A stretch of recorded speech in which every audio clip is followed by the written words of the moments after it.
बिस्मिल्लाहिर्रहमानिर्रहीम। अस्सलामु अलैकुम। मेरा नाम मोहम्मद इलियास चिश्ती है और मैं मौजूद हूँ Chishti chemicals and engineering workshop Khanewal में।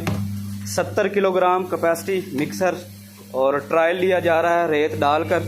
ये इसके अंदर रेत तकरीबन 80 किलो रेत डाल दी गई है। ठीक है मनु भाई, इसके अंदर 2-3 गिलास पानी के भी डालो।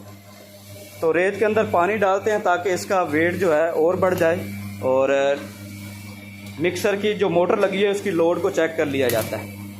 तो फिनिशिंग भी हो जाएगी, साथ के साथ स्टील की रेत जैसे लगे ना स्टील को, फिनिशिंग भी हो जाएगी आपकी। तो अल्हम्दुलिल्लाह बेहतरीन परफॉर्मेंस के साथ 70 किलोग्राम कैपेसिटी में मिक्सर डिलीवर होने जा रहा है जंग के लिए और ट्रायल चल रहा है इसका। सिंगल फेज़ घरेलू बिजली पर चलने वाला मिक्सर है, स्टील में तैयार, 2 हॉर्स पावर की मोटर है, एसएस में। हाँ जी, डालें पानी।